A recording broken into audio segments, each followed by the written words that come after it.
Boleh kita mulaikan nih, Bu I? Ya, bismillahirrahmanirrahim.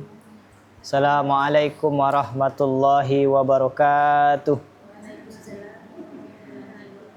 Alhamdulillahirabbil alamin.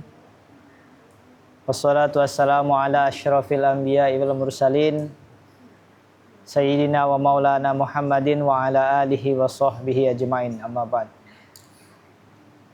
Qala Allah Ta'ala fi kitabil karim, ittaqullaha haqqa tuqatihi wa la tamutunna illa wa antum muslimun. Shadaqallahul azim.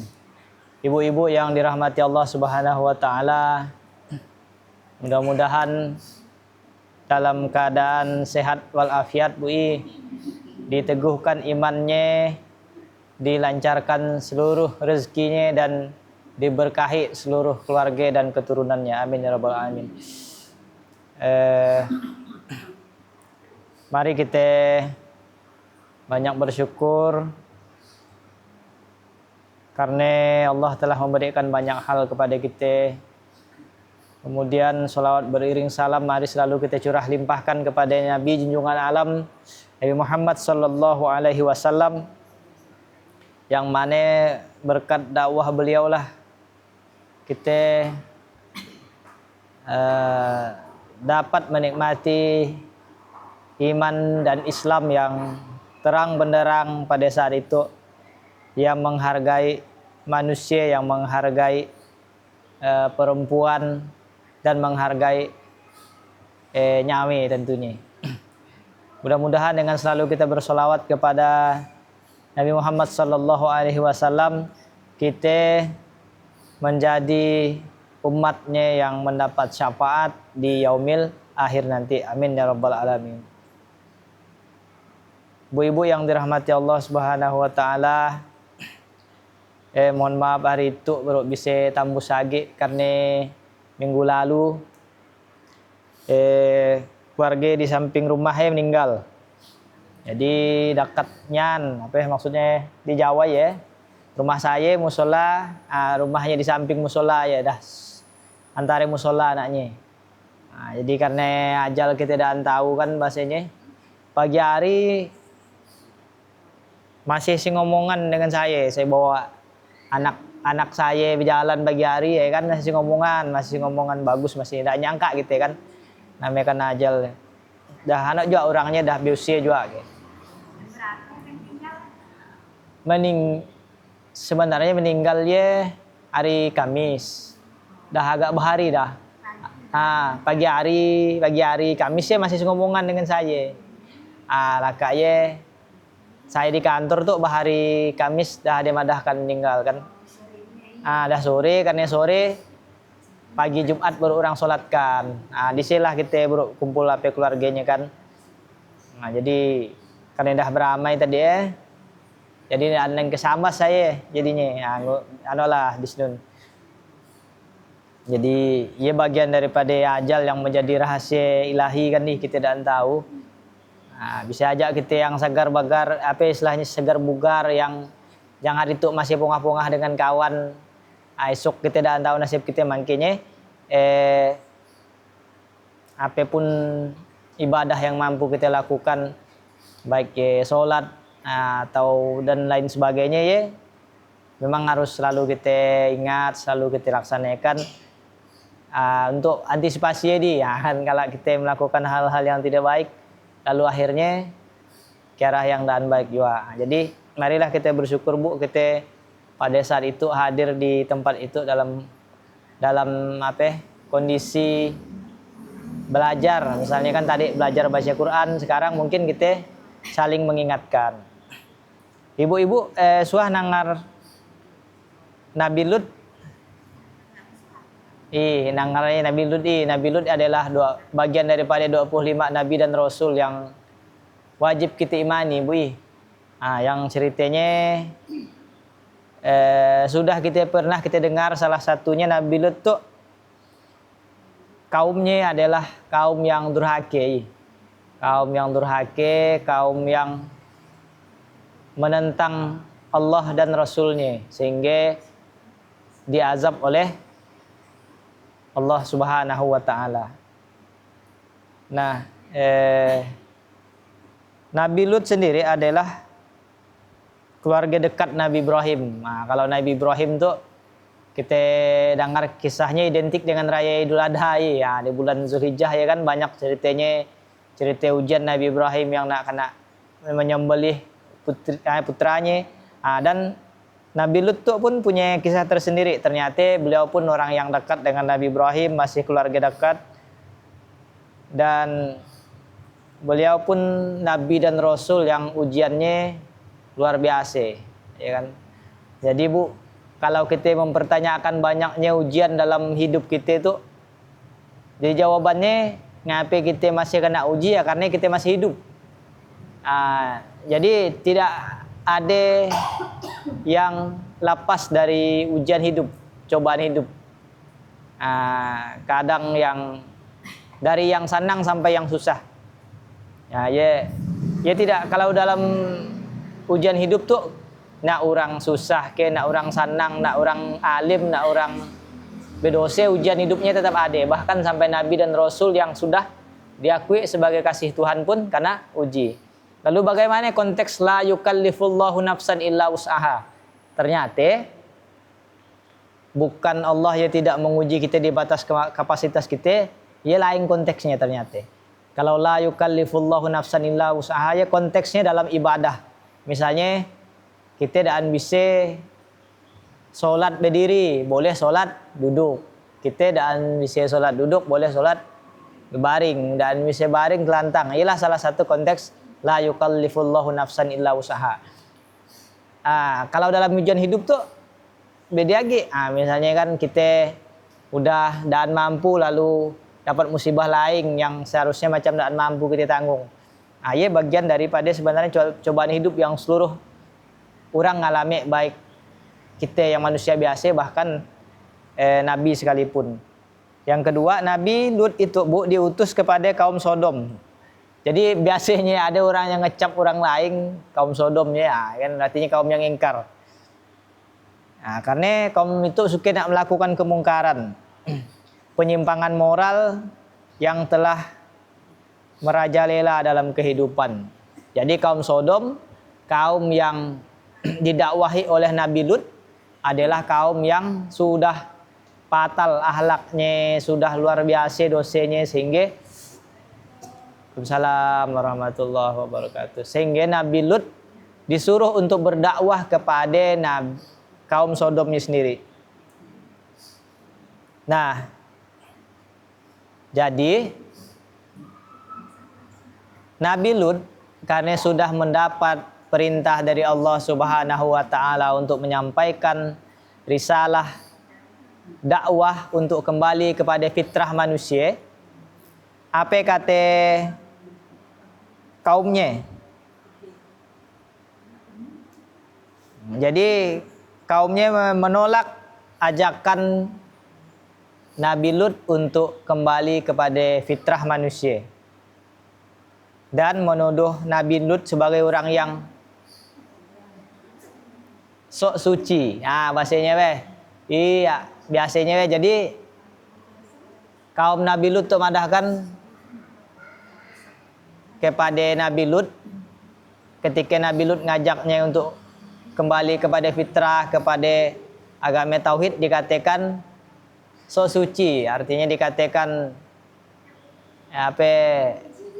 kau diwe yang beriman kami itu dan ya macam nak suci, bahasanya macam si ando semu kira-kira lah kalau diterjemahkan ke dalam bahasa Melayu kali.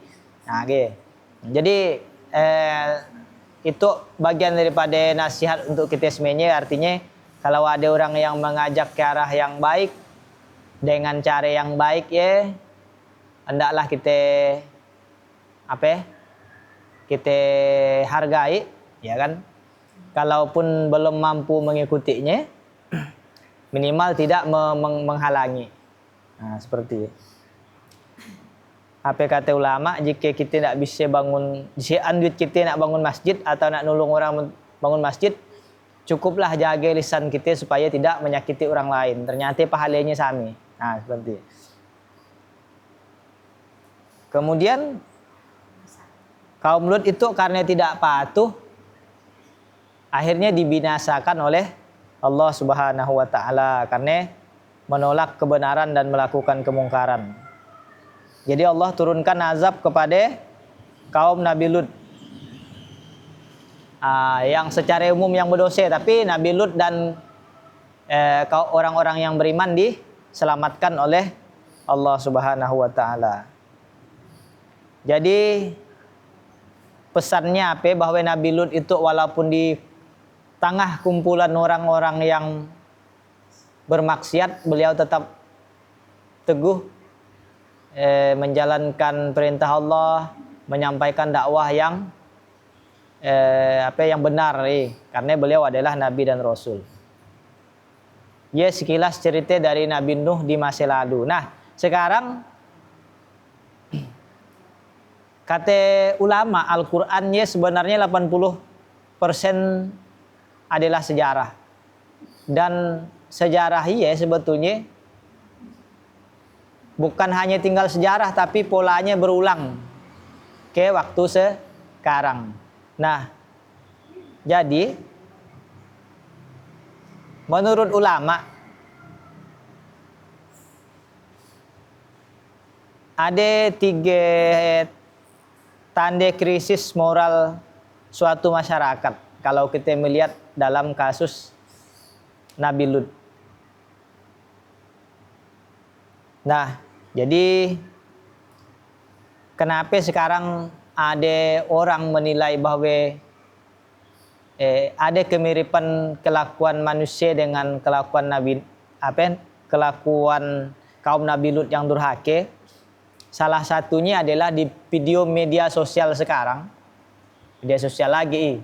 Itu yang nampak lah, Bu. Jadi orang nampakkan kemaksiatannya rupa suke gitu. Rupa suke. Sehingga ialah bagian daripada kemaksiatan yang dilihat-lihatkan, sehingga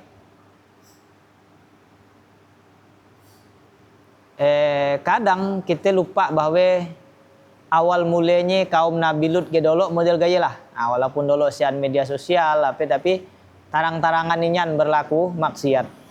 Jadi sebetulnya kata ulama sejarah Nabi Lut ya tidak bisa bukan hanya tinggal sejarah, tapi mengingatkan kita suatu saat barang ia bisa aja terulang karena ia adalah pola manusia. Menurut ilmu apa itu namanya? Ilmu otak lah senang nyebut entah bahasa neurologi atau apa lah bahasanya. Bu, ternyata kita tahu tuh kalau umur sekarang kan 2026 Masehi. Iya kan ya umur pada periode tertentu ya bumi itu kan, tapi sejatinya kata orang bumi itu udah ratusan ribu atau jutaan tahun yang lalu sebenarnya bumi dah ada kan. Nah, ada ahli dapat tengkorak manusia paling tua di bumi 500 lebih ribu tahunnya. Ya kira-kira lah bahasanya. Jadi ialah gunanya kita punya ahli, dia bisa menafsirkan kan kulit bumi ya bisa dilihat itu di umur sekian berapa, kalau itu warna itu tekstur itu berapa tahun umur bumi. Dia dapatkan tengkorak manusia di 500 ribuan tahun yang lalu. Apa yang dapat dilihat di sini bahwa manusia itu memang suka dengan hal-hal yang sifatnya senang sementara di 500 ribu tahun yang lalu. Artinya contoh gitu, Bu. Jadi memang tidak mikir panjang kan dulu tahun-tahun gaya, tahun-tahun zaman dinosaurus kan ya orang mikir gimana makan berburu untuk habis untuk hari itu. Game model gitu, Bu. Ya kan ada untuk kesenangan singkat. Dan pola otak manusia baru diteliti baru 500 tahun terakhir baru yang bisa mikir. Otak tuh ya dari 500 ribu tahun yang lalu sampai tahun 1900-an sekian lah kali. 1500-an sekian baru berubah cara pandang manusia otaknya. Yang dulu memang suka yang senang yang singkat-singkat, dengan sekarang baru mikir jangka panjang. 500 tahun terakhir baru ada perubahan otak manusia. Nah, jadi tidak menutup kemungkinan, artinya memang kenapa manusia itu Islam menghargai pikiran supaya ini naik tingkat tadi kenapa akhirnya ahli menyimpulkan bahwa kenapa orang suka mungkin mohon maaf merokok sedangkan mungkin ada dah pesan merokok ya kurang baik, atau ada orang yang minum alkohol padahal efek panjang sampingnya kalau jangka panjangnya akan buruk. Ngapa orang berjudi pada akhirnya takor? Ya bisa dijawab di sini. Apa jawabannya? Karena manusia memang suka nak dapatkan balasan instan gitu. Misalnya dengan minum alkohol mabuk suka. Misalnya kalunya lah alaka dengan merokok memang ada dapat lah kan, orang merokok kan mun susah dia merokok tenang. Gitu kan. Atau yang berjudi suka walaupun ke ujungnya karena memang ternyata otak manusia dari otak manusia zaman primitif aja lah kata ahli. Sehingga wajar kalau memang sampai saat itu jangan heran gitu kalau ada orang yang masih melakukan penyimpangan padahal dia salah. Karena otak kita masih diprogram kata ahli itu untuk suka pada hal-hal yang instan. Artinya ialah kenapa ada orang yang berimannya beruntung karena dia tidak mengharapkan balasan instan kan. Kita sholat kan bukan nak langsung dapat kue di depan kita kan. Ialah hebatnya Islam.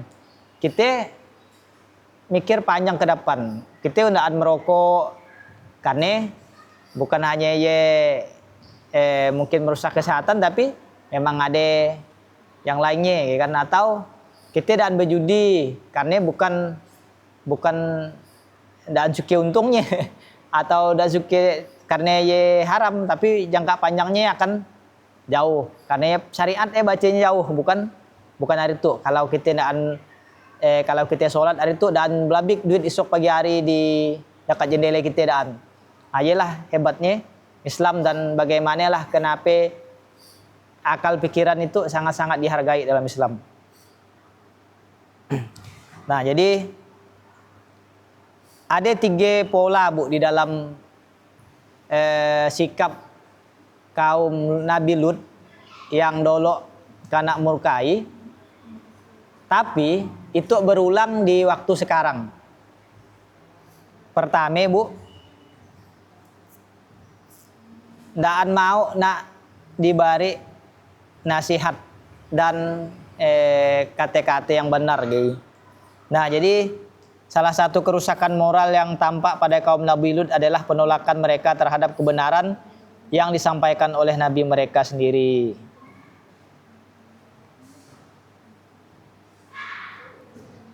Nah,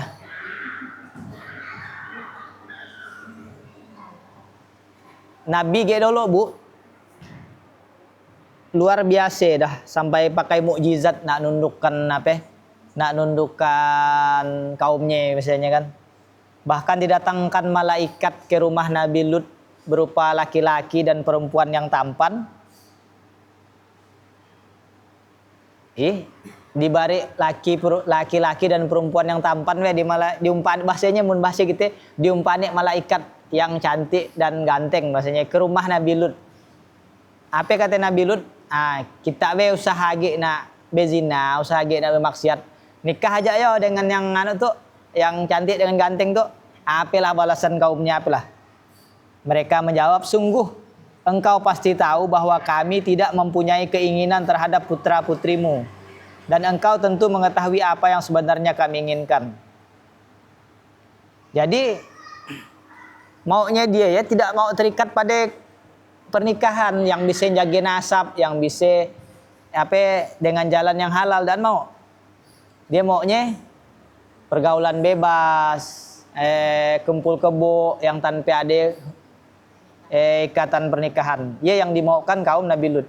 Ketika dinasihati, daan mau kami dengan anaknya, kan daan mau dengan yang nikah.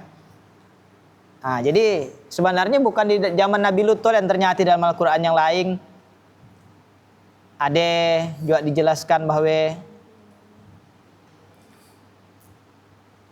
dalam kisah Nabi Soleh, dia disebutkan juga bahwa wahai kaumku, sungguh telah kusampaikan kepada kalian amanat Tuhanku dan telah kuberikan nasihat yang tulus kepada kalian, akan tetapi kalian tidak menyukai orang-orang yang beri nasihat. Nah, jadi karakteristik umat yang dimurkai Allah di zaman masa lalu, di zaman Nabi adalah orang yang tidak mau terima nasihat. Dan salah satu efek dari kita tidak mau terima nasihat, Ibu, hati akan menjadi keras. Hati yang menjadi keras, dia akan susah nerima nasihat, susah nak terasa. Coba Bu, kita suah ngaji, kan jak biasa suah nak sinat nitik mati. Entah nang orang bagus ngaji ke, entah kita baca arti yang kita ngaji ke, atau kita baca solawat. Awak mun biasa beramai ndak ano. Coba mun sorang ge kadang muncul ya pilu kan, pilu hati rasanya. Ya artinya hati kita masih lembut. Mun kita masih menangis waktu rasa nak solat, apa dak tahu sebabnya, ya hati kita masih lembut. Yang hati yang keras tuh ya dak terasa yang gaya-gaya ya. Kita yang menangis ditawakan ya lah ya, hati-hati ya. Hati-hati ya. Kan seperti ya. Selanjutnya tadi dan bisa diberi nasihat. Yang kedua, kemaksiatan menjadi hal yang lumrah. Artinya hal-hal yang buruk, kemaksiatan menjadi lumrah di zaman kaum Nabi Lut ya tadi.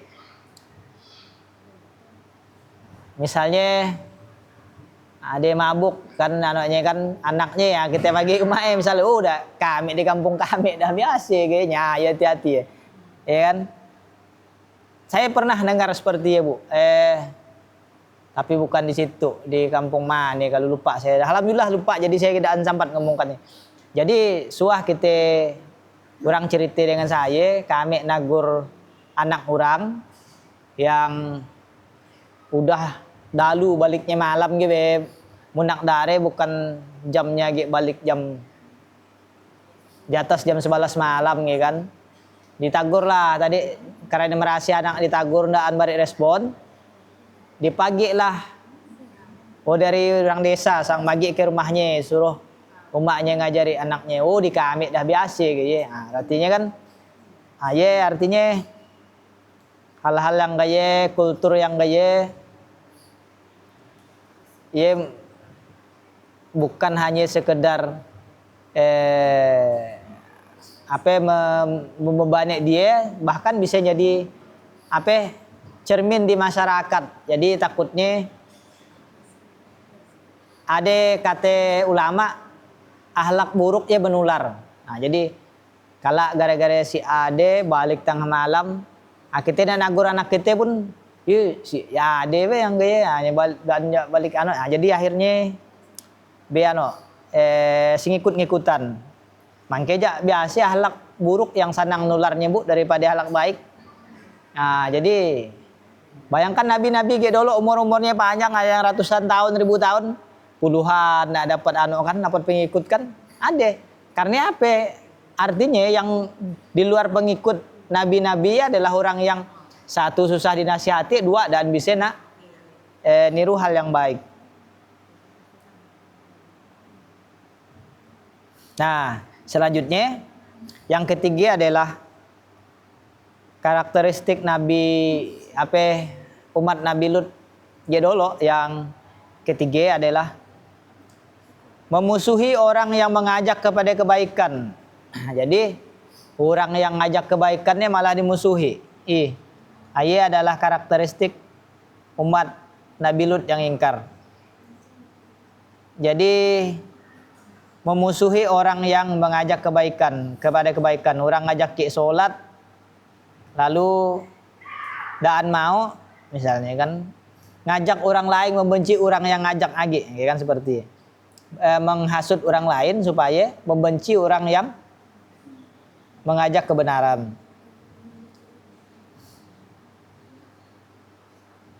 Bahkan lebih masalahnya zaman ya adalah karena masyarakat tuh ramai ke yang bermaksiat, yang sikit yang nak diusir dari kampung.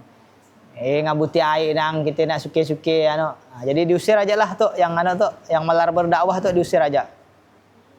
Nah, mudah sampai gaya terorganisirnya kejahatan, dah sampai gaya kompaknya orang terhadap kejahatan, artinya siap-siaplah Allah akan turunkan ujian nih. Kita nak nyambutnya azab sih, sadolok lah karena bukan pada porsi kita, tapi paling tidak ujiannya akan turun di sini kan seperti. Nah, jadi kata ulama apa? Karena kita telah membaca kisah Nabi Lut,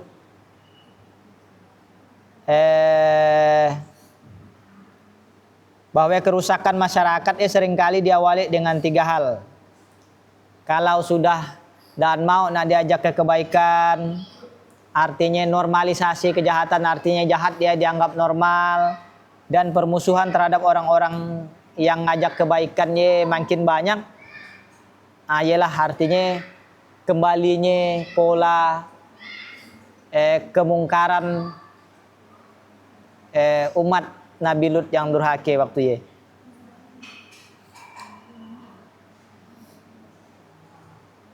Nah, bisa aja ia akan terjadi pada kita kalau seandainya 3 halnya terjadi. Artinya kalau sampai kita nolak orang untuk berbuat baik, kita tidak dengarkan nasihat orang dan atau memusuhi orang yang beri kita nasihat, ia bisa jadi ia kembali kepada kita. Maka ialah gunanya kita selalu berevaluasi diri. Udah apa yang kita lakukan hari itu, ada nak kita melakukan hal-hal yang buruk. Nah, seperti ini. Bu-ibu yang dirahmati Allah, mungkin ini aja yang dapat kami sampaikan atau saya sampaikan, mudah-mudahan bermanfaat. Terima kasih atas segala perhatian, atas waktunya hadir pada majelis itu. Mudah-mudahan kita sehat selalu, berkah selalu rezekinya, dan kita digolongkan menjadi orang-orang yang beriman. Amin ya rabbal alamin. Terima kasih atas segala perhatian. Kalau ada pertanyaan bolehlah Bu, 1 atau 2 pertanyaan. Assalamualaikum warahmatullahi wabarakatuh.